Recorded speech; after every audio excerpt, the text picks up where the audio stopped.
Buenas tardes.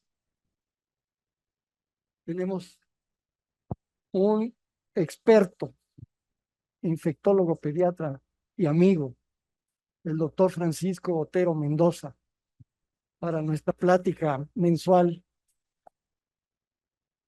Estamos volviendo en esta etapa, en estas semanas del año lluviosas, pues la coexistencia de estas infecciones.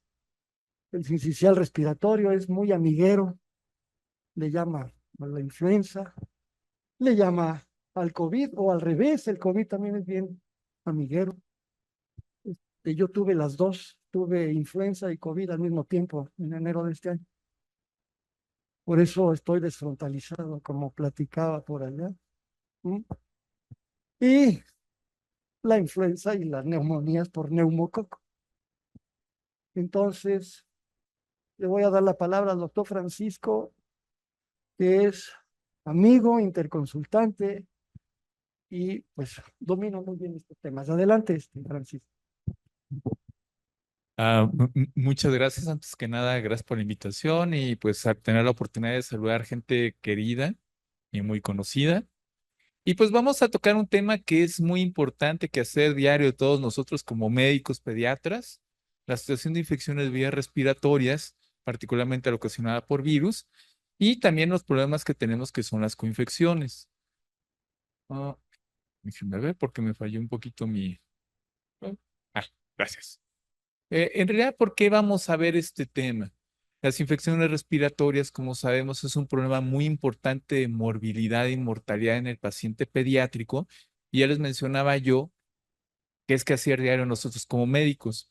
La situación de que durante la pandemia tenemos un comportamiento muy interesante de estas infecciones respiratorias y ahora en el periodo post-pandemia hemos tenido una cantidad interesante de cuadros graves y aparte una cantidad de casos inusual de pacientes con infecciones respiratorias. Entonces, por eso es importante tener este tema presente. Yo aquí no me voy a tardar porque todos sabemos lo que pasó en el 2019-2020. Estábamos a punto de festejar el famoso 2020, íbamos a descorchar lo que era la sidra, la champán para festejar este año icónico.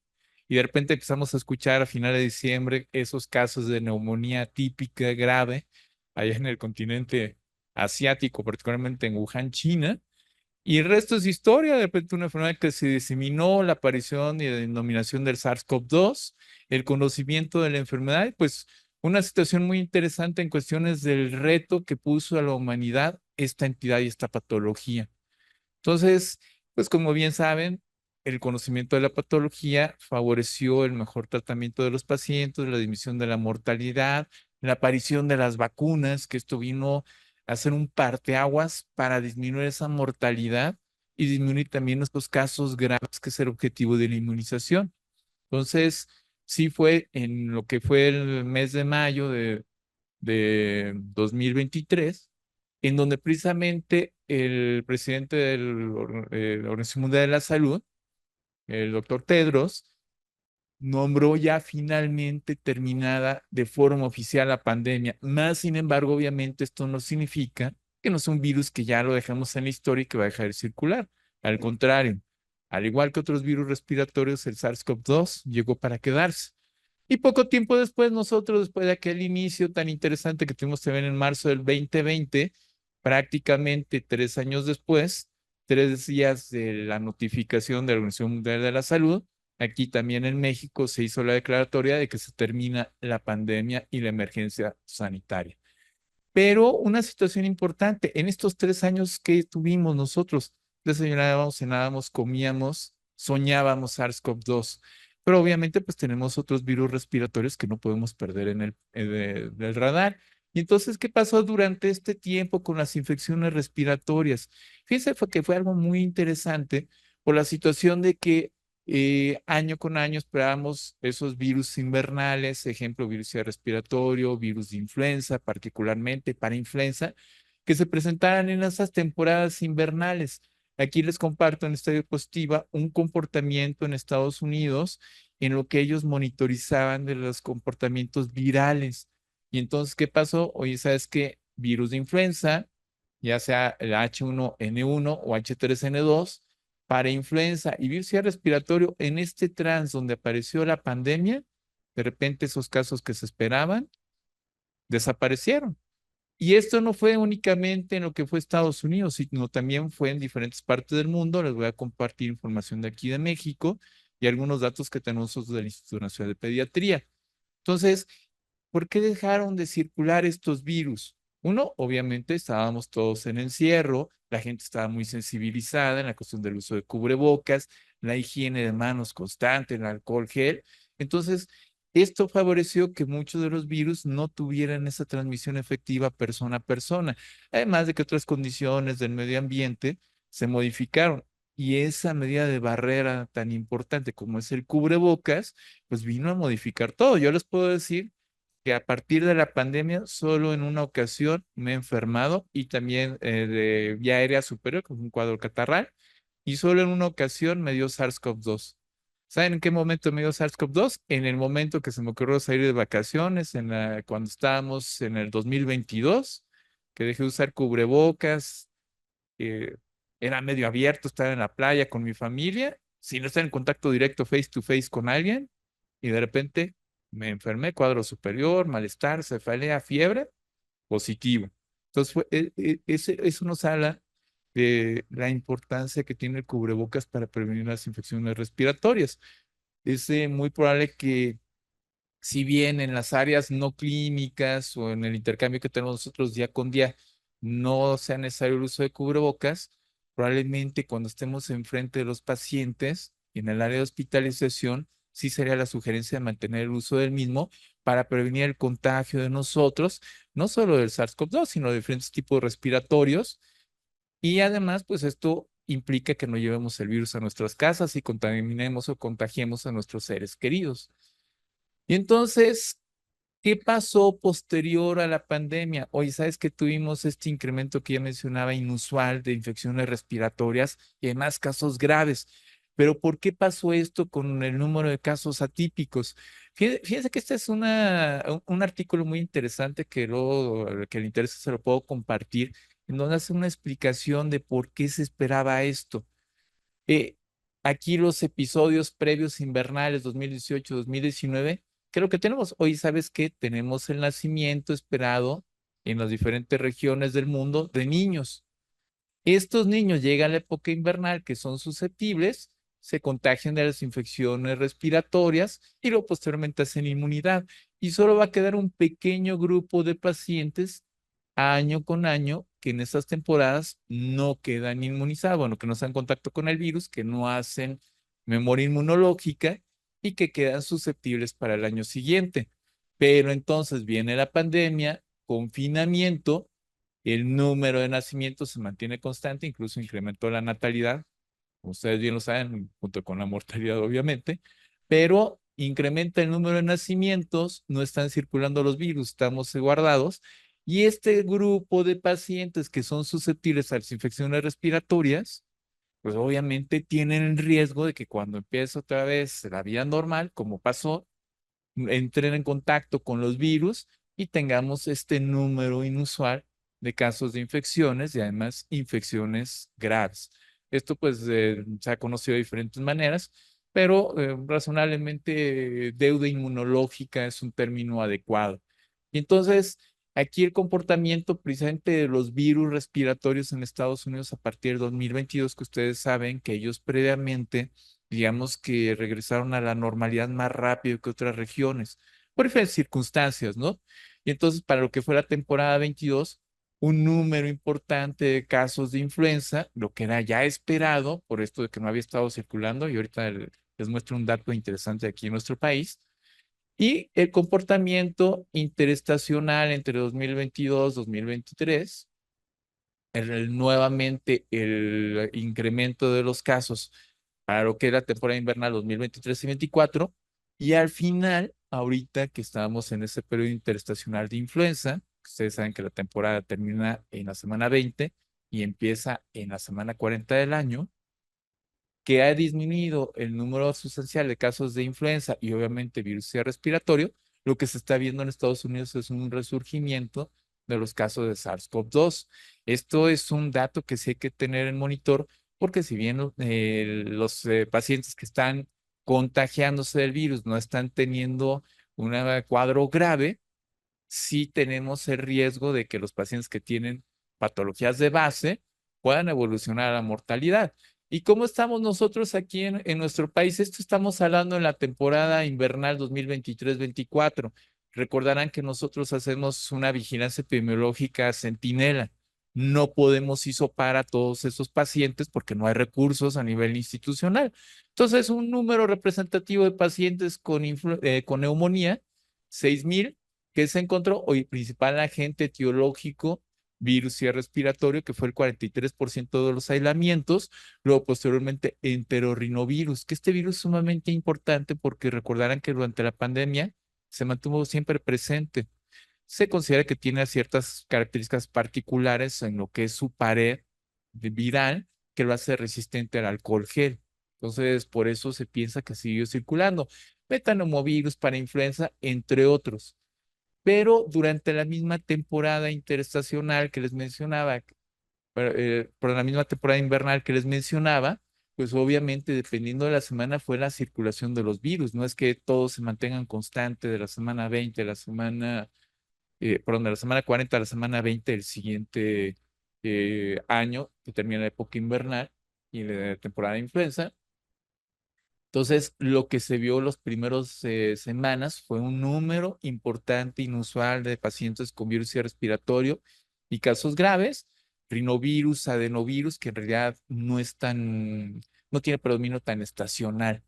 Y obviamente una circunstancia a considerar es los pacientes pediátricos son los que tienen mayor riesgo de tener este tipo de infecciones, pero recuerden también un término que también se ha empezado a escuchar cada vez más, no está recientemente descrito, pero cada vez más toma más importancia, que es la senescencia. ¿Qué es esto? Pues la disminución de la respuesta inmune de nuestros adultos mayores y que los vuelvan a ser susceptibles de diferentes patógenos, incluyendo virus respiratorios. Y antes visualizábamos virus respiratorio, el paciente pediátrico, el paciente de riesgo, el niño pequeño, pero ojo, porque en los adultos mayores estamos empezando a tener también casos graves y es motivo de vigilancia. Entonces, el comportamiento del Instituto Nacional de Pediatría de la temporada 2014 a 2022, que no los quiero agobiar en la cuestión de las pequeñas líneas gráficas,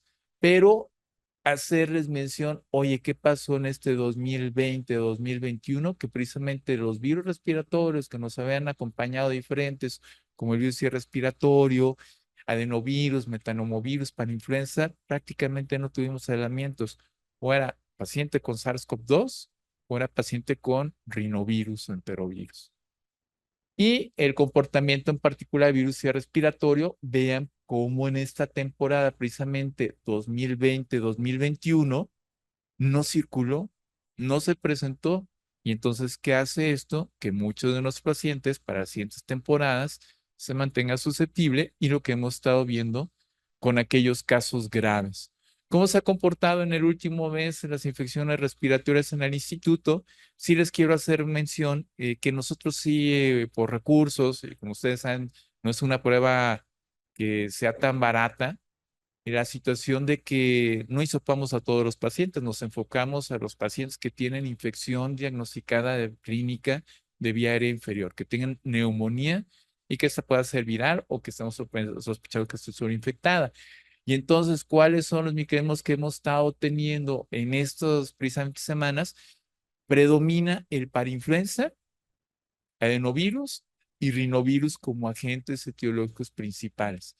Además que hemos tenido coinfecciones que estas están rayando, según el número de muestras que hemos tomado, alrededor del 10% en este momento, con rinovirus y virus para influenza o adenovirus y para influenza virus, que serían los más importantes.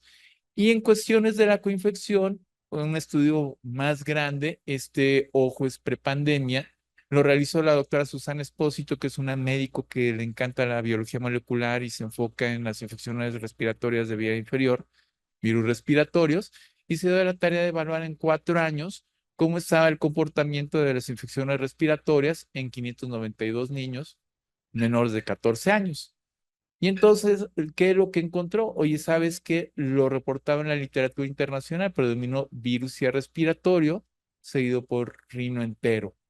Pero la situación que es de llamar la atención es que ese porcentaje de coinfecciones es de alrededor del 10 al 20%. Ella tuvo reportado 27% de coinfección y generalmente fueron dos virus.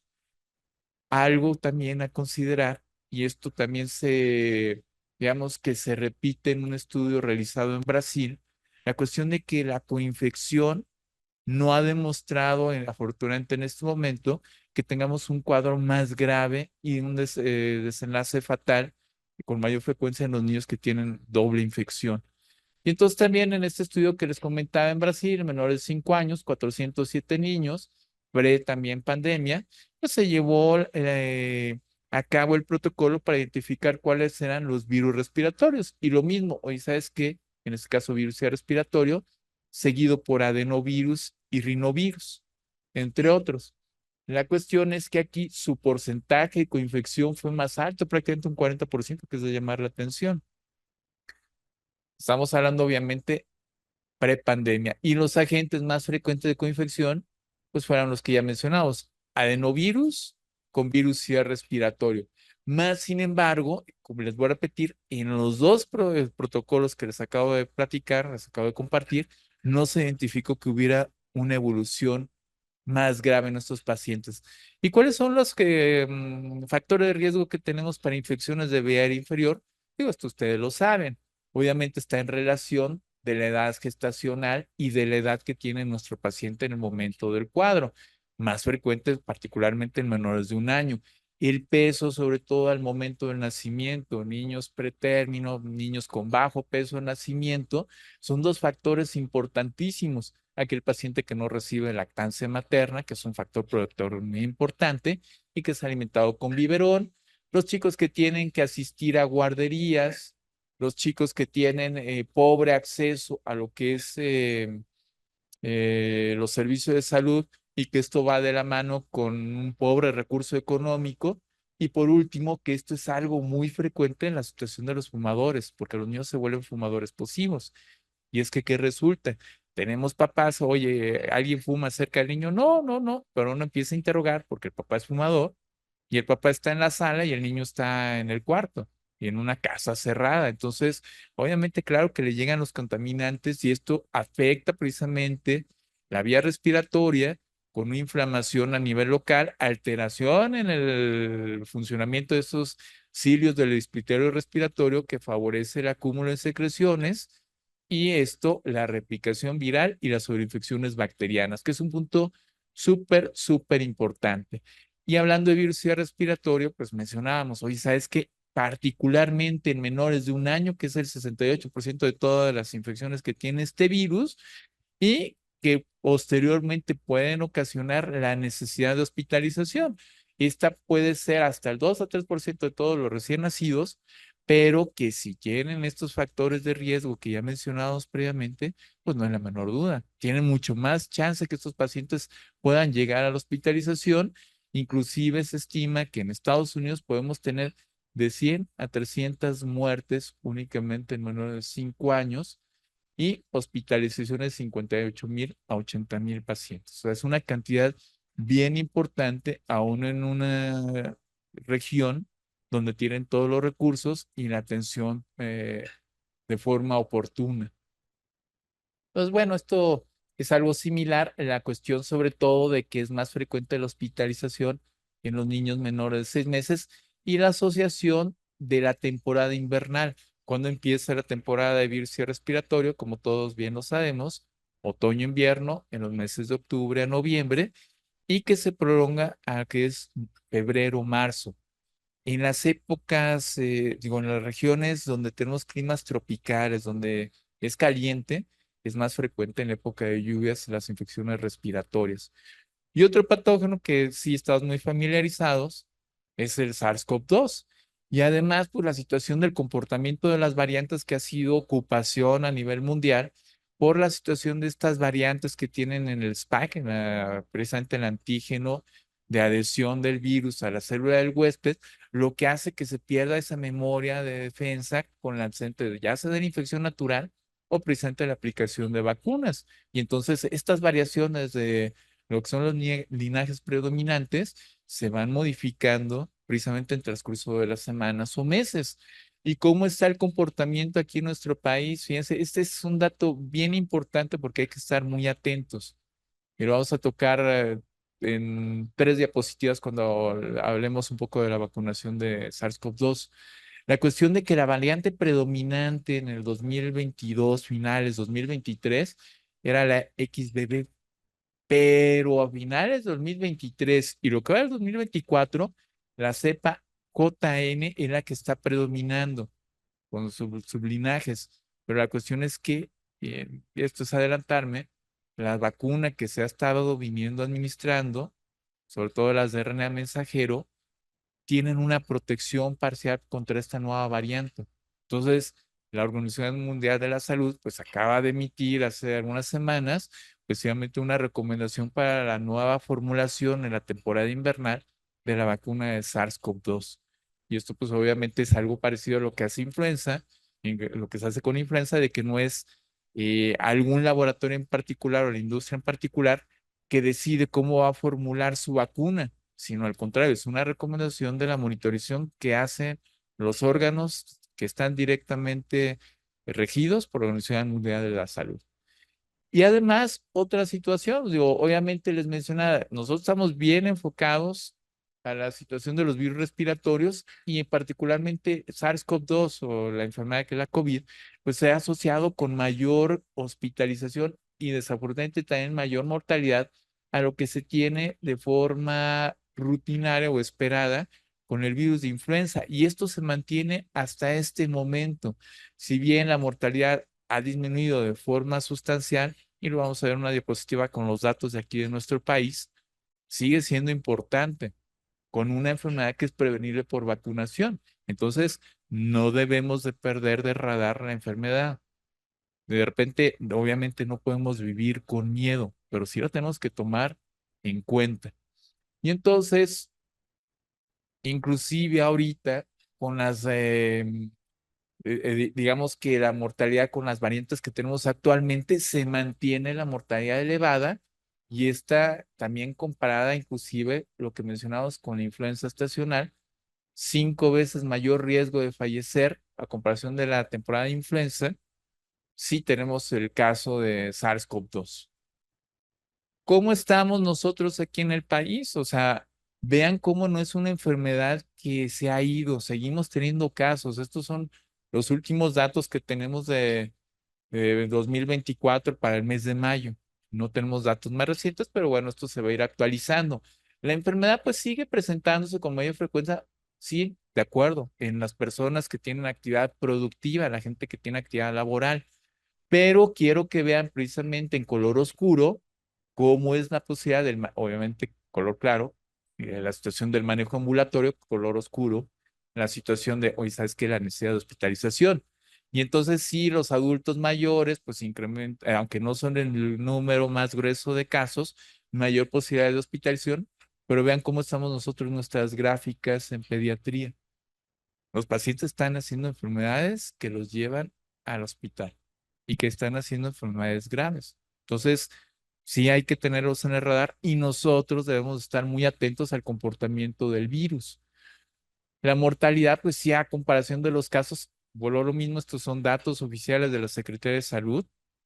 ¿Cómo se ha ido modificando? Digo, al principio de la pandemia 2020, según datos oficiales, prácticamente de mortalidad que en esta época ya llega a 20%, 23%, pues es una cosa grotesca, pues en realidad, y ustedes saben la sobremortalidad que se tuvo, que eran casos que no se explicaban. Ahorita ha disminuido el número de casos, estábamos hablando que es alrededor del 3% los casos de 2023 y en este año 2024 la mortalidad está menor del 1%, pero obviamente tenemos que estar muy atentos por lo mismo que hablábamos acerca de la circulación que está teniendo el virus, que ahorita está empezando a incrementar. Y hemos nosotros también tenido en el hospital un número de casos de virus respiratorios, pero incluyendo SARS-CoV-2, que se han empezado a encontrar en nuestros niños que no habíamos tenido para lo que eran los meses de marzo, abril, que eran prácticamente desiertos para SARS-CoV-2, y a partir de junio y ahora este mes de julio que está terminando, incremento del número de pacientes. Y la otra circunstancia, virus de influenza, que también no se ha olvidado de nosotros, nos está esperando con los brazos abiertos para su regreso triunfal. Y aparte con el riesgo también de esas variaciones antigénicas que tiene el virus y que en un momento dado podamos tener también una nueva pandemia de virus de influenza. Eso no sabemos cómo va a ser el comportamiento y se tiene que monitorizar. Caso 2020-2021, fíjense, año con año, previo pandemia, estábamos teniendo entre 4,000 a 10,000 casos, ojo, los reportados oficialmente. Pero para 2020-21, fíjense, 7 casos reportados de forma oficial. No circuló el virus, o sea, independientemente de todo, si hacemos memoria, ¿cuántos pacientes de influenza tuvimos en el 2020? Fue inexistente la enfermedad, se cortó con la pandemia. Pero temporada 23-24, 12,000 casos reportados y la defunción es 416 pacientes. Entonces, si es a considerar, con esas variaciones que también tiene el virus de influenza, ustedes saben que tenemos tipo A y tipo B, y dentro del tipo A, H3N2, H1N1, y durante precisamente la temporada podemos tener estas variaciones, lo que hace posible que lo hemos visto inclusive en nosotros mismos, no solo en nuestros pacientes, que tengamos más de un evento de influenza en la temporada invernal. Entonces, es a considerar. Podemos realizar el diagnóstico desde el punto de vista clínico. Ah, ¿sabes qué? Porque a veces hasta jugábamos a eso, ¿no? Sabes que yo pienso que este paciente sí tiene SARS-CoV-2, oye, va a tener rinovirus, oye, no sabes qué virus sea respiratorio. Podemos verdaderamente por clínica hacer el diagnóstico. Hay diferentes protocolos. Miren, aquí les comparto un protocolo realizado en Finlandia, donde se evaluaron un poco más de 4,000 niños con las presentaciones clínicas y diferentes virus respiratorios, obviamente con porcentajes diferentes, número de casos. Pero la conclusión final de este estudio es que en la clínica todos prácticamente los virus respiratorios pueden dar las mismas variaciones clínicas y la presentación de enfermedad. Entonces, por clínica es muy difícil. Lo mismo pasa con este otro protocolo que les comparto, que también se evaluó precisamente los síntomas respiratorios en los pacientes. Y yo sorpresa, oye, ¿sabes qué? A ver, la presencia de tos, la presencia de fiebre, polipnea, dificultad respiratoria, estertores, sibilancias, síntomas acompañantes como puede ser el dolor abdominal, elevaciones mínimas de consistencia. No demostró este protocolo tampoco que hubiera una significancia estadística entre síntoma y síntoma, tomando en cuenta la etiología de los virus. Y otra circunstancia que también, fíjense que esto fue muy arraigado en la década de los 80, finales de los 80, la cuestión del siglo pasado me refiero, de que normalmente las infecciones virales no se sobreinfectan. Y entonces hay una publicación y sabes que el riesgo de infecciones agregadas en los pacientes que tienen virus respiratorio es prácticamente nulo. Solo 1,2% de los pacientes aquí llegaron a la conclusión de que se sobreinfectaban, cosa que en realidad no es cierto. Es muy frecuente la sobreinfección bacteriana. Luego, posteriormente, en 2006, 2008 vinieron nuevas publicaciones. No los quiero cansar con estos datos, pero sí como, por ejemplo, en este estudio que estuvo realizado en Estados Unidos, la asociación con los picos de infección de virus y respiratorio se asociaron también con las infecciones invasivas por neumococos, sobre todo a nivel pulmonar. O este otro protocolo realizado en Australia, que también los picos de infección por virus respiratorio van de la mano por la infección por neumococo. Y esto, fíjense que hay un médico, Ron Dagan, tal vez algunos los conozcan o han tenido la oportunidad de estar en sus conferencias, es de las personas que son más conocedoras de neumococo a nivel mundial, es uno de los expertos en el tema. Y él habla de un experimento divino. ¿Por qué este experimento divino? Porque durante la pandemia dejan circular los virus respiratorios y va de la mano que dejamos de tener infecciones invasivas por neumococo también. Yo no sé si se percataron. Y a lo mejor pudiera yo estar un poco sesgado, pues porque tengo la oportunidad de trabajar allá en el Universidad de Pediatría en las mañanas, pero ¿qué hemos tenido? También en los últimos año y medio, un número inhabitual o inusual, mejor dicho, poco habitual o inusual de enfermedades invasivas por neumococo. Nuestros residentes de repente, ay, doctores, que nada más vi en este transcurso de 2 años, 1 o 2 pacientes con meningitis bacteriana por neumococo, pero en lo que vamos de este año llevamos 4 niños con infección del sistema nervioso central por la bacteria, cosa que ya no veíamos por la aplicación de la vacuna, que ustedes saben que primero fue la heptavalente 2006, 2007, y luego la tetravalente que se mantiene vigente hasta este momento, y la enfermedad invasiva por neumococo se nos bajó, pero en este momento, precisamente, pues sigue siendo un programa muy importante. Este también es un estudio de Israel que nos viene a corroborar precisamente esas estaciones de virus y respiratorio con los picos de enfermedad invasiva y enfermedad ocasionada por Streptococcus pneumoniae. Entonces, sí es algo a considerar. Ahora, nosotros podemos prevenir las infecciones respiratorias, pues sí, tenemos la obligación y debemos de acompañar a nuestros pacientes. Obviamente, yo les decía medidas generales, está la cuestión del uso de cubrebocas, la higiene de manos. Oye, ¿sabes que yo estoy enfermo? Pues tratar de mantener la sana distancia, el estorno de etiqueta, la higiene frecuente de manos y no quitarme el cubrebocas si yo estoy enfrente de mis pacientes. Estoy hablando de título personal, pero también si yo estoy enfermo, pues no voy a visitar a mi mamá que tiene 83 años, pues. Entonces, son cosas que también tenemos que estar educando a nuestros pacientes y sensibilizarlos. Pero además podemos llegar a tener otro tipo de medidas. Por ejemplo, virus respiratorio, que es lo que tenemos. Oye, ¿sabes qué? En este momento disponible en el país, tenemos los anticuerpos monoclonales que los vamos a tocar. Esto vino a ser un avance bien importante dentro del punto de vista médico para la prevención del virus. Tenemos vacunas que ya se están aplicando en diferentes regiones del mundo de RNA mensajero para precisamente virus respiratorio en las mujeres embarazadas. No lo tenemos disponible en el país, tal vez más adelante, y por último, pues los antivirales que se han llegado a utilizar, pero que todavía no hay disponibles y que están en estudio. Entonces, fíjense, por ejemplo, hablando de la vacuna contra virus respiratorio en la mujer embarazada, es una vacuna que está enfocada precisamente para evitar esa fusión en la proteína F, precisamente la adhesión del virus a lo que es la célula del huésped. En ese caso, eh, la situación de la ventaja que tenemos de aplicar la vacuna en la mujer embarazada y que si lo aplicamos en un momento apropiado, que es entre las 24 y 36 semanas de gestación, esto va a producir anticuerpos maternos que van a atravesar la barrera transplacentaria y le van a conferir una protección, ojo, sí, claro, transitoria a nuestro producto, a nuestro bebé, pero que va a ser una protección dentro de los primeros 6 meses de vida, que es cuando yo tengo más riesgo de esas enfermedades que llevan al paciente a hospitalización. Entonces, sí es un avance importante y es una vacuna que nosotros esperamos que pueda llegar pronto aquí en nuestro país. Se ha utilizado en diferentes regiones, particularmente en Estados Unidos, donde ellos precisamente han visto una eficacia primero en, obviamente, claro que le va a ofrecer protección a la mujer embarazada, pero tiene menor riesgo de hacer complicaciones.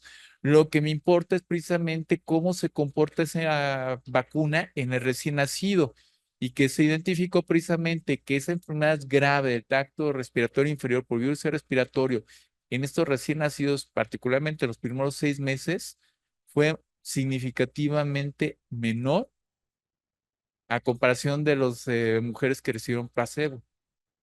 Y la otra circunstancia, ya todas las infecciones también respiratorias por el virus en las mujeres que se les aplicó la vacuna, en sus hijos también fue menor. Entonces, sí es una ventaja que tenemos si llega a venir esta vacuna a nuestro país. Y obviamente, pues bueno, siempre existe la posibilidad, como cualquier biológico, de efectos adversos, más sin embargo, estos no fueron en los protocolos que se han realizado con la vacuna significativamente diferentes entre el placebo y las mujeres que recibieron la vacuna. Obviamente, pues cefalea, náusea y dolor muscular son los que se presentaron con mayor frecuencia, pero que no tuvieron una diferencia estadísticamente significativa en las mujeres que recibieron la vacuna y solo dolor en el sitio de aplicación. Y obviamente, pues lo que sí se identificó fue que fue un biológico seguro, la protección que ya les mencionaba yo en los niños y que tampoco hubo mayor problema con la aplicación de la vacuna y la presencia de preeclampsia, parto prematuro o sufrimiento fetal. Por ahí hay un artículo en donde precisamente sí hubo una situación de la presencia de partos pretérmino y ese protocolo sí suspendió lo que es la inmunización en los niños, en las mujeres gestantes menores de 28 a 32 semanas. ¿Cuál es la recomendación precisamente de lo que son los CDCs y el Comité de Inmunizaciones de Estados Unidos? Administrar precisamente para evitar este riesgo de partos pretérminos la vacuna en mujeres embarazadas contra virus respiratorio entre la semana 32 y 36, lo que se puede hacer con una seguridad muy importante y la protección de virus respiratorio en este grupo de pacientes. Ahora viene la otra parte, anticuerpos monoclonales, palivizumab. Nos ha acompañado desde hace ya varios años esta molécula y previene alrededor del 50% de todo lo que son las infecciones de virus respiratorio, particularmente en de los niños que tienen factores de riesgo. Tenemos una nueva molécula que es el nirsevimab, que todavía tampoco tenemos disponible en nuestro país, pero que sí se ha aplicado de forma segura en Estados Unidos, en España, países de Latinoamérica como Argentina, en donde precisamente han tenido un éxito muy importante con una seguridad satisfactoria en los pacientes. ¿Y por qué la necesidad de hacer un cambio de palivizumab a nirsevimab? Por la situación de que este medicamento, pues como ustedes bien saben, tiene una vida media corta, se tiene que administrar varias dosis, 5 en la periodo invernal, y además, pues los costos. La ventaja del nirsevimab tiene una vida media mucho más larga, de 150 días, lo que hace que con una sola dosis sea suficiente su administración. Aún no lo tenemos disponible este último en nuestro país. Y entonces, ¿cuáles son las recomendaciones de lo que sí tenemos? Que esto es muy importante. Pues, y esto según lo que es el Red Book, edición 2024-2027. Oye, ¿sabes qué? Pues bueno, aquellos pacientes que la temporada invernal, aunque no tengan patología, hayan sido prematuros y que en la temporada invernal vayan a tener menos de un año, no se recomienda el segundo año. Oye, aquellos pacientes pretérminos que tengan un problema pulmonar crónico, una enfermedad cardíaca de flujo pulmonar aumentado y que requieran oxígeno, sí se recomienda su administración y además evaluar si en el segundo año de vida todavía se mantiene ese requerimiento de oxígeno, también se le aconseja utilizar. Obviamente, niños que tengan enfermedades pulmonares o neuromusculares también está recomendado en el primer año durante la temporada invernal, la temporada de virus respiratorio, o pacientes que tengan, ya les mencionaba, una enfermedad cardíaca crónica, no necesariamente una cardiopatía congénita, pero que tenga una repercusión hemodinámica importante, se debe de valorar también el uso de este medicamento. La cuestión es que les menciona el inconveniente del palivizumab es que es un medicamento extremadamente caro y que se administra 5 dosis. No lo cubren habitualmente los seguros, inclusive lo manejan como vacuna y saben que los seguros no aceptan ningún biológico dentro de sus coberturas. Entonces, sí es a considerar. Y el nirsevimab, pues les mencionaba, oye, ¿sabes qué? Si es una molécula que se va a aplicar una vez nada más en época invernal, se recomienda precisamente en aquellos niños que van a tener durante la temporada invernal menos de 8 meses. Y aparte aquí las recomendaciones de lo que es la FDA y la CIP en Estados Unidos es mucho más sencillo. Todos los menores de 8 años, 8 meses, perdón, todos los menores. Aquí ya no es de, oye, tienen factores de riesgo, oye, ¿sabes qué? Fue prematuro, checa. Es mucho más fácil.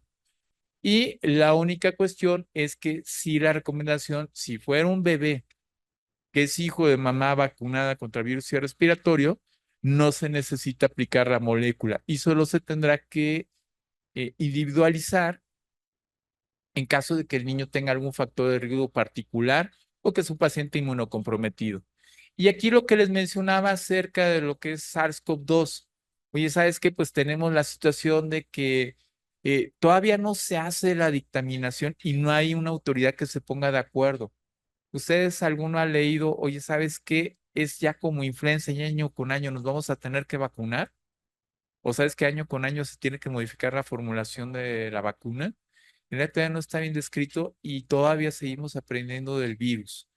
Pero sí la situación de que eh, la Organización Mundial de la Salud aconseja que se monitorice cómo están los linajes del SARS-CoV-2 circulando para la formulación de los diferentes biológicos. Y ya les mencionaba yo, o el que teníamos previamente, pues no está haciendo el match con la nueva cepa LN, que es la que está circulando, y la cuestión es que es solo una protección parcial. Entonces es muy probable que precisamente las recomendaciones para esta temporada invernal, la cepa JN, perdón, la JN que va a estar circulando, la 1, se haga una reformulación de la vacuna. Esperemos que llegue aquí con nosotros al país y la recomendación va a ser aplicárnosla porque no sabemos exactamente cómo va a estar esta nueva variante en cuestiones de gravedad de la enfermedad y la transmisión. Y si tenemos una manera efectiva para protegernos, pues precisamente evitar lo que es la enfermedad con una aplicación de vacuna que previene la enfermedad, pero sobre todo enfocado en la infección grave. Y bueno, esto ya es parte de lo que les comentaba de la situación de la protección que nos confiere la vacuna XBB, que es muy baja para la variante nueva JN. Y por otro lado, también tenemos influenza, que tampoco debemos de perder de vista, porque este virus ya se está presentando, veamos las estadísticas del país que está circulando, y que independientemente que tengamos otros virus que tenemos presentes, que sí se han asociado con mayor mortalidad, este microorganismo también nos puede llevar a enfermedades graves, sobre todo cuando tenemos comorbilidades. Y la otra cuestión, no solo esto, que también afecta lo que es la asistencia a las escuelas, lo que es el Producto Interno Bruto del país, porque un trabajador que se enferma no puede acudir a su centro laboral. Y la otra cuestión, oye, ¿sabes que tengo el niño enfermo? Alguien lo tiene que cuidar también y esto implica un costo y tiene una implicación directa. Entonces, nosotros lo que tenemos aquí en el país es la vacuna inactivada y también hay un laboratorio que nos tiene la vacuna de influenza recombinante. Ustedes recordarán que es un virus que tiene diferentes tipos, ya los mencionaba, el A y el B. Generalmente la vacuna incluye uno de estos dos. O sea, bueno, incluye uno A, H1N1 y uno AH3N2. Y junto con esto también tenemos el tipo B. Entonces, dentro del tipo B hay dos linajes, lo que es Yamagata y Victoria. Entonces, al momento de que se configura la vacuna, podemos tener vacunas trivalentes o vacunas cuadrivalentes. ¿Qué es lo que tenemos nosotros en nuestro país? Pues en este momento tenemos la vacuna cuadrivalente desde 2013. ¿Y esta en qué consiste? Oye, ¿sabes qué? Tengo dos linajes de A, H1N1, H3N2, y tengo dos linajes tipo B, lo que les mencionaba, Yamagata y Victoria. Esto es un punto bien, pero bien interesante, porque fíjense, la recomendación para esta temporada invernal que viene, 2024-2025, si se va a administrar la vacuna trivalente, viene H1N1 Victoria, que se identificó en el 2022, y también viene H3N2, que se identificó en Tailandia, y son los tipos que se estima que van a estar circulando, que estuvieron dando problemas en la temporada invernal 2022, 2000, perdón, 2023-2024, además de un linaje Victoria. En Estados Unidos, ¿qué identificaron? Oye, ¿sabes qué? Yo nada más tengo ya circulando el linaje Victoria, no necesito agregar el Yamagata, y entonces me puedo quedar perfectamente bien con una vacuna trivalente. ¿Qué va a pasar en nuestro país? ¿Vamos a mantener la vacuna tetravalente por más años o vamos a regresar a la vacuna trivalente? Eso ahorita todavía no está bien determinado. Lo que sí es un hecho es que vamos a tener los mismos tipos que ya mencionamos en la vacuna trivalente, pero se agrega precisamente este linaje Yamagata, que es la cepa Pocket. Entonces, es la conformación de la vacuna que vamos a tener esta próxima temporada invernal, temporada de influenza, que acuérdense que empieza en la semana 40 del año, que es precisamente a finales del mes de octubre. Y nosotros obviamente estamos obligados precisamente a aplicar la vacuna. Y nos enfocamos en la Secretaría de Salud precisamente a pacientes con riesgo, porque obviamente no hay biológico que nos alcance. En Estados Unidos, ¿qué hacen? Hoy sabes que también vacunación universal. A todos los pacientes se les recomienda la vacuna. Nosotros pues, obviamente nos enfocamos a los pacientes mayores de 6 meses, a menores de 5 años, adultos mayores, personas neumópatas, cardiópatas, diabéticos, enfermedades metabólicas, inmunocomprometidos, mujeres embarazadas que tienen 20 veces mayor riesgo de ser enfermedades graves y llegar a la muerte por el virus. Entonces, antes se mencionaba, y sabes que en pacientes menores de 3 años, 0.25 mililitros de vacuna. Ahorita ya es parejo para todos, 0.5 mililitros desde el primer niño hasta el adulto mayor que llegue con nosotros al consultorio.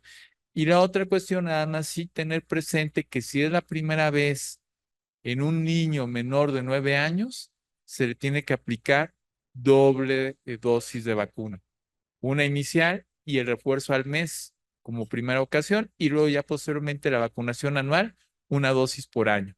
Luego también pues hay otros biológicos que no tenemos a disposición en este momento, como les mencionaba, las vacunas intranasales, que parece ser, y hay que estar muy atentos porque hay un laboratorio que está interesado en introducirla al país. Y por último, hablar también, pues, de este viejo conocido que es el neumococo y su prevención. Yo les hablaba que hemos tenido un número muy interesante de pacientes que han empezado a regresar con esas neumonías complicadas, infecciones del sistema nervioso central, bacterias por neumococo. Y es un fenómeno que hace algunas semanas platicando con la doctora Gaby Echanis, también una de las expertas nacionales de neumococo, y que ella es la experta que los tipifica, nos ha estado diciendo que ha recibido pues varias muestras de enfermedad invasiva. Entonces, bueno, pues la situación de los grupos de mayor riesgo, que son en menores de 2 años, pero que después de la aplicación de la vacuna, de la 13 valente, sí se vio una diferencia estadísticamente significativa, que ya lo mencionábamos, entre el número de casos previo vacuna a post vacuna.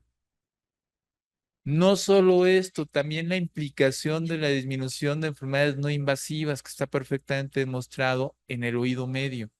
Y entonces, obviamente también los pacientes menores de 1 año son los que tienen mayor riesgo de hacer infecciones a este nivel. El 60% de nuestros niños al año de edad ya tienen un evento de otitis media aguda. Hay una disminución de los serotipos que ocasionan otitis en este grupo de pacientes y esto va de la mano, pues una disminución de todo total del número de casos de neumococo. ¿Cuál es el riesgo que sí se ha identificado que hay que estar muy atentos? Lo que se ha estado viendo a nivel mundial y México no es la excepción, que tenemos una transición etiológica de los serotipos de neumococo. Empieza a haber enfermedad invasiva y enfermedad no invasiva por este agente de serotipos no contenidos en la vacuna. Entonces sí tenemos que estar muy atentos y particularmente siempre que tengamos un paciente que tenga enfermedad invasiva por neumococo, pues acercarnos con la doctora Gaby Echanis, que está precisamente interesadísima y no importa, no tiene que ser institución del sector salud para que le podamos mandar ese neumococo para que lo serotipifique y nos sirve para la epidemiología local. Y entonces, pues, ¿cómo estamos ahorita en cuestiones de las vacunas? Tenemos una vacuna 13 valente que nos ha funcionado muy bien y se maneja la vacuna 23 valente que es de polisacáridos polisacáridos capsulares. ¿Cuál es el problema de la polisacáridos? Como bien saben, no es inmunogénica en menores de 2 años. Y el mayor riesgo de enfermedad invasiva en los pacientes es menores de 1 año. Entonces, por eso la necesidad de dar vacunas conjugadas y el desarrollo por esta transición que ya les mencionaba de los serotipos que nos dan enfermedad invasiva, de nuevas vacunas. Todavía desafortunadamente no tenemos ninguna de estas dos en el mercado. La vacuna 15 valente y la vacuna 20 valente, que esperemos que a finales de este año o a principios de 2025 puedan salir al mercado.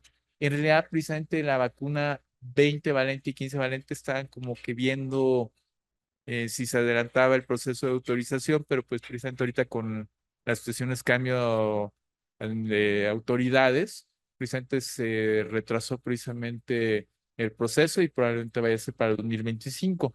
Y obviamente pues estamos hablando que a comparación de la 13 valente, la 15 agrega dos serotipos y la 20 valente nos agrega 7 serotipos que ocasionan en este momento esa transición de enfermedad invasiva en el paciente pediátrico. Y son biológicos bastante confiables, que ya los conocemos de hace tiempo y que nos ofrecen una buena protección en los pacientes. Una de las tendencias y la recomendación actual en Estados Unidos es, oye, sabes que yo a mi paciente ya le pongo la vacuna 20 valente, la 23 serotipos, ya no la apliques, ya no es necesaria, aún teniendo alguna enfermedad de base como asplenia funcional anatómica, por mencionar alguno de los pacientes que tienen mayor riesgo de enfermedades por este microorganismo, ya no se recomienda y es probable que esta vacuna vaya a salir del mercado en un lapso no a largo plazo, sino se va a ver precisamente próximamente la desaparición de este biológico. Y entonces, ¿cuáles son las recomendaciones de la vacuna, particularmente la que tenemos en este momento, que es la 13 valente? Nosotros, ¿qué hacemos en el sector salud? Sabes que podemos 2+1 o de repente las recomendaciones de la industria es poner 3+1. ¿Qué sería lo apropiado? Aquí hay varios factores que pueden tomarse en consideración. Miren, el 2+1 vino sobre todo cuando salió al mercado la vacuna heptavalente, la 7 valente. Y entonces, como había sobredemanda, hubo pacientes que no alcanzaron a cubrir el esquema recomendado. Y entonces se dieron esquemas 1+1, 2+1. ¿Qué se observó en estos casos? Oye, ¿sabes qué? Se alcanzaban la protección de anticuerpos, pero algunos serotipos sí necesitan esa tercera dosis de refuerzo, como lo vamos a ver más adelante en dos diapositivas que les voy a compartir rápidamente. Y en esos niños, oye, ¿sabes qué? Ya son niños mayores de 6 años, pues en realidad lo idóneo es que sí tenga la vacuna con una sola dosis, es más que suficiente. Si tenemos un niño que nunca se ha aplicado una vacuna de neumococo entre 1 y 2 años con 2 dosis, es suficiente para que tengan esa protección que deseamos. Y entonces, nos vamos a adelantar. Ya les mencionaba yo las diferencias que tenemos del 3+1, sobre todo para los serotipos 6B y 23F, que junto con el 19A son los serotipos que nos ocasionan mayor enfermedad invasiva en nuestro país y a nivel mundial. Entonces, el objetivo de poner esta tercera dosis sería precisamente para mejorar la cobertura para estos serotipos. Y se ha dado a la tarea precisamente de evaluar esto que les comento. O sea, no es una ocurrencia, sino la situación de bueno, evaluación de diferentes esquemas de vacunación que se han administrado, esquemas 2+1, 3+1, en realidad les mencionaba yo esquemas 1+1, pero la diferencia importante es, oye, ¿sabes qué? Acabo mi esquema de 2 dosis primario y el de 3 dosis primario, si la titulación de anticuerpos protectores para los diferentes serotipos es muy similar, tomando en cuenta la toma un mes después de haber terminado el esquema primario. Pero ojo, cuando yo le voy a dar ese refuerzo a mi paciente de los 12, 15 meses, en ese protocolo evaluaron precisamente la titulación de anticuerpos protectores antes del booster. Y oh sorpresa, la titulación de anticuerpos era mucho menor en aquellos pacientes que recibieron 2 dosis a comparación de los niños que recibieron 3 dosis. Y esto puede hacer que se expongan a que no estén protegidos y que tengan riesgo con 2 dosis de enfermedad invasiva. Ya hablábamos de los serotipos 6B y 23F particularmente. Y esto también precisamente dado en esquemas que se evaluaron con diferentes grupos de pacientes, 2, 4 y 6 sin dosis de refuerzo, 3 y 5, 2 y 4 y 2 y 4, 2, 3 y 4 y 2 y 4 meses. ¿Qué es lo que se observó con los esquemas? oye, ¿sabes qué? Con el esquema de 2, 4 y 6 meses, la titulación de anticuerpos, particularmente para el 23F, fue mayor a comparación de los esquemas que tuvieron dosis de 2 o aquel que fue acelerado 2, 3 y 4 meses. Y este resultado se vio idéntico también en lo que es el serotipo 6B, que son de los principales que nos están dando problemas. Y luego también a la edad de 8 meses, antes de lo que fue el refuerzo, la titulación de anticuerpos geométricos también fue mayor en aquellos pacientes que recibieron las 3 dosis completas para el serotipo 6B y el 23F. Entonces, si es a considerar la necesidad de hacer 2, 4 y 6 meses y no quedarnos con 2 y 4 meses junto con el booster o el refuerzo. Habrá gente que nos digan, ¿sabe qué doctora? ¿Sabe qué doctor? No tengo la oportunidad de aplicarle las vacunas. Y entonces, ¿cuál será la recomendación? Ok, aplícate las vacunas en el sector salud, pero el refuerzo, bueno, la dosis de los 6 meses, haz el esfuerzo y vente conmigo. Esa sería la recomendación, porque sí ofrece una ventaja hacer un esquema de vacunación completo en nuestros niños. O sea, no es nada más casualidad que sea la recomendación de la farmacéutica de que sean 3+1 y no 2+1. Tenemos en cuenta, pues, precisamente lo que mencionábamos, de si algunos protocolos que dicen, oye, ¿sabes qué es razonable para la mayoría de los serotipos con 2+1?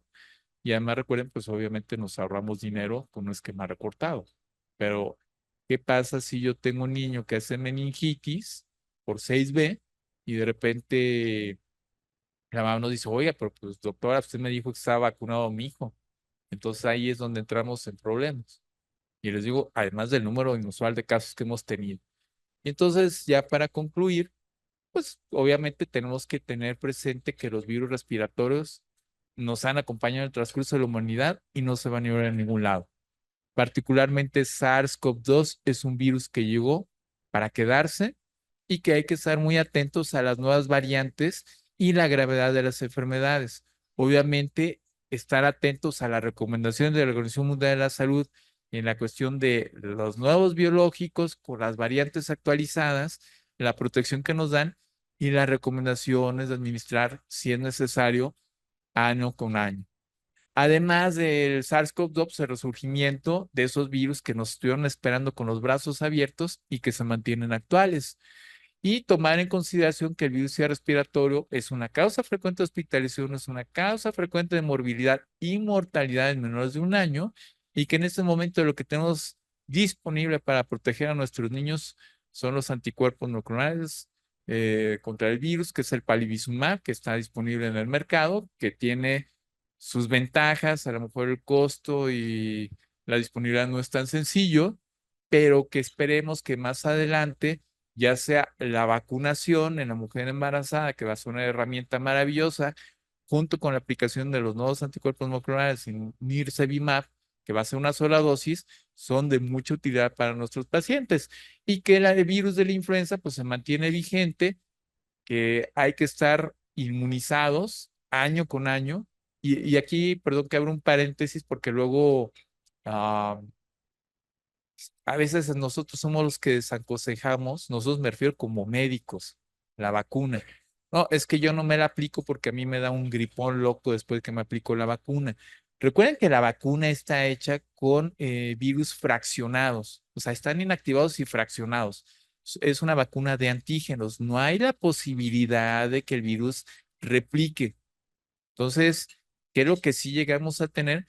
Pues esos síntomas asociados con la aplicación de cualquier vacuna, o el dolor en el sitio de aplicación, malestar, puede haber elevación de la temperatura, a veces cefalea, pero obviamente esto es algo transitorio que nos dura un día, no somos contagiosos y nos podemos reincorporar a nuestras actividades diarias. A diferencia si me da la enfermedad por el virus, por el virus de influenza, que ahí soy contagioso, que tengo un lapso prolongado de 5 a 7 días de recuperación y entonces que no puedo hacer mis actividades diarias. Entonces, la vacuna es segura e inmunogénica. Y existen las estrategias que ha mencionado el virus respiratorio monoclonal es la vacuna. Hay que administrar estos recursos cuando los tengamos disponibles, ya les decía, virus y respiratorio, vacuna y nirsevimab, y la cuestión de aplicación de vacuna contra SARS-CoV-2, que es la mejor estrategia para prevenir enfermedades graves y la hospitalización. Utilizar también la vacuna de neumococo, recomendar y hacer hincapié en la necesidad de ese esquema de 3+1 y respetar pues la gente que pues nos diga, no sabes que yo nada más me vacuno en el sector salud, digo, no pasa nada, pero sí ofrecerles esa tercera dosis, que ya como acordábamos que es muy, pero muy importante. Y bueno, antes de dar pie a si alguien en el auditorio tiene alguna pregunta, comentar algo de su experiencia personal, que es también muy importante, su experiencia profesional, pues no me queda más que también invitarlos al Congreso Nacional de Infectología Pediátrica que se va a llevar a cabo del 20 al 23 de noviembre en la hermosa ciudad de Aguascalientes, en un lugar muy icónico de la ciudad que es el Foro 13. Es la antigua estación de trenes que en este momento está acondicionada en un lugar cultural donde hay precisamente trenes y donde es el centro de convenciones, pues es la antigua casa de pintura de los vagones. Esto está muy temático, es un lugar muy bonito, pero sobre todo vamos a tener temas de mucho interés para nosotros como médicos pediatras. La invitación está abierta y los esperamos también que nos puedan acompañar. Muchas gracias y no sé si alguien tenga alguna pregunta, alguna duda, un comentario.